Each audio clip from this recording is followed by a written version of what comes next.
Join us now on the program, a very funny man. He'll be performing at the Schaumburg Improv. Please welcome Pablo Francisco. How are you, brother? Hey, man, let me tell you something, man. This is Danny Glover. And let me tell you something. I'm doing just good this morning. I just need some coffee or something, but doing just fine. See, this is sad. I'm thinking your poor wife. Are you married, Pablo? Married? No. Oh, I'm single when I'm drunk. Okay, well, very good. But so are there times when, like, a Danny Glover or a Howard Stern or a Casey Kasem takes over your weekend and everybody's going, oh, no, Pablo's in character. He's stuck. Oh, yeah, well, of course, that sometimes it can happen, but especially Arnold Schwarzenegger, that's when you're just about to, get excited with the girl. Oh, my God, it is. Down to number one, here it comes. Down to number two, it's almost there. And down to number super, there you go. It's like multiple characters, like multiple orgasms. I like that. And so a woman might get frightened. She's like, hey, I saw Pablo Francisco thing. It's so funny. I'm going home with him. And her girlfriends are going, no, I've heard about him. And then during sex, you may end up as Count Dracula with her, right? Oh, there's one bump there. Two slaps. There you go. I'm done.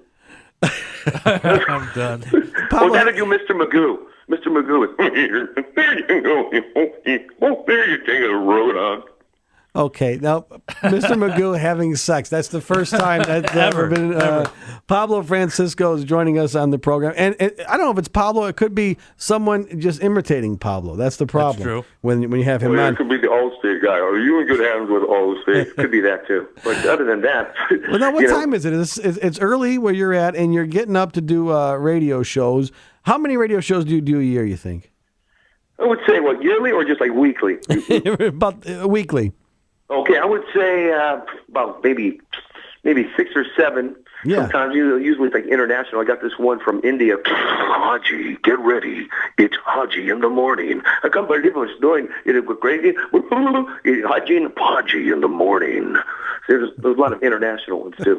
Very good. What about that homeless DJ they found? Did you remember the story on that guy? Yeah, Ted Williams is going to be a big star now. He got hired. You know what's weird? It usually takes at least a decade for someone to rise to fame and then have us destroy him. This took place in 8 days. He came from nowhere, rose to the top, and now he's back in rehab. In 8 days, Pablo. Can you believe that? I'm Casey Kasem. Now you can go to the broadcasting school you've never been before. That's right. It's Big Head Homeless Guy. That's right. It's a fundraiser for me, the box. 00-0, the box. Put him in rehab. It's the rehab station. This is Gary Busey. I'm doing weather. It's the rehab station. There you go. I mean, what kind of station is it going to be? What things are you going to broadcast? I don't know. Well, Danny Bonaducci has jobs, so what are you going to do? It seems that might be the next thing. You have to become homeless to become famous in radio. Now, you also... There you go. You do impressions. Has anyone ever... had a problem with your impression of them? So far, I would say no. Everybody so far so good. What about Howard Stern? Can you do a little Howard Stern for us? Let me tell you something, okay? Let me look at you're hot, everybody's hot here, okay? Let me tell you, you're hot, everybody's hot. But let me tell you something, you weren't hot, there'd be somebody being hot. He loves it, yeah. Now, when does it become creepy? When he becomes a grandfather and he's doing that? Yeah, you're looking hot. Now it's time let's play the fart game. And then let's go right into politics. There you go. And, of course, now that one of your heroes, Don LaFontaine, left the planet last year, you could actually probably get gigs doing the movie voiceover guy because you did such a great impression of him.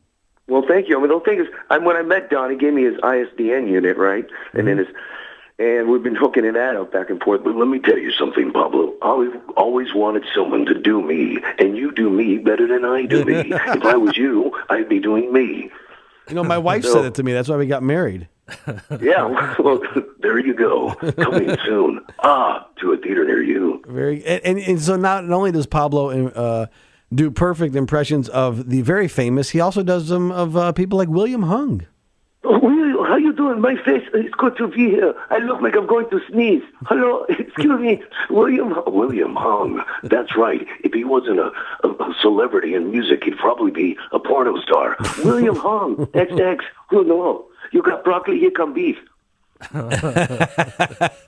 Now, how do you just try to impress, like do imitations of everyone, and then some of them stick, some of them don't? Because how do you come up with a Jimi Hendrix as someone that you want to impress, do an impression of?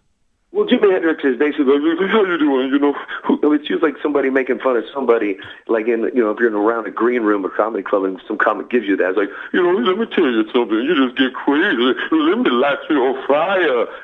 After the sex tape came out, after everyone wanted to check it out. Yeah, baby, let me send it to your fire.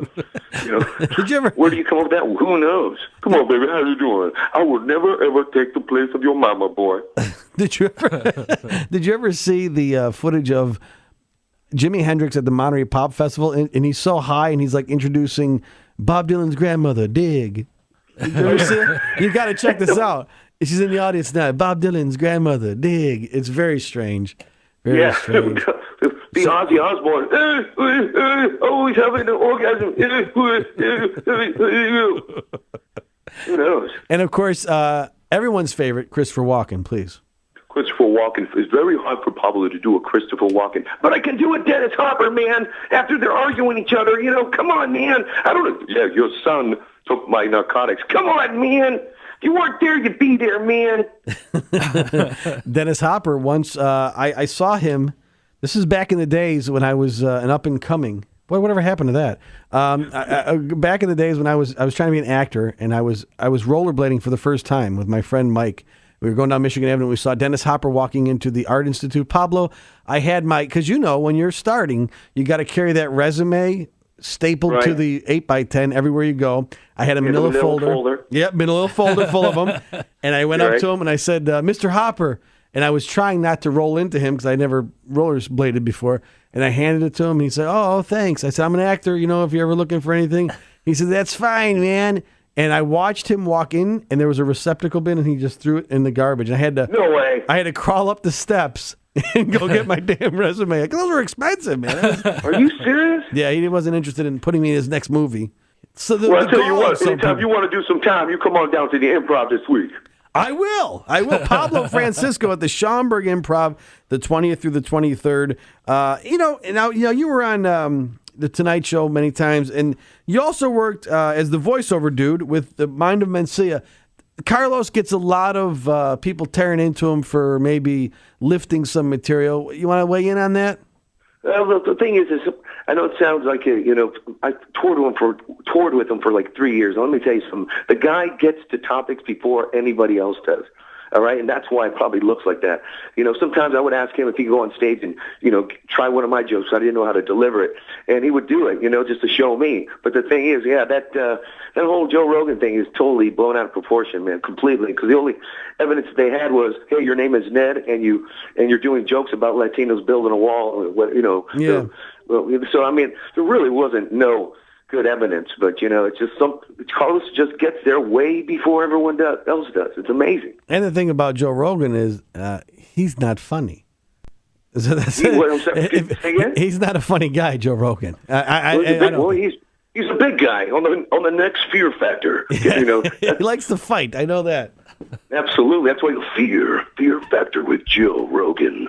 So you're one of those rock star comedians, and I say this in a good way, but I know that someone who has worked, I've watched Steve Toohey work Comedy Room. I've worked a stand-up, and there's a pacing that happens with guys like you where you work the audience up into a frenzy sometimes, and you got to, is it hard for you sometimes to pace yourself because you got to let them catch their breath a little bit? Yeah, after about 35 minutes, I started realizing my friends go, you need to slow down, but I'm having so much fun just hearing individual laughs, Right. Sometimes people together laugh. So it's the energy and just the thought that people paid to come see or just even to come down in the cold and come see. It's a beautiful thing, yeah. It's sometimes hard to slow down. Yes, it is. Right, and I saw, in the 90s when you were on Mad TV.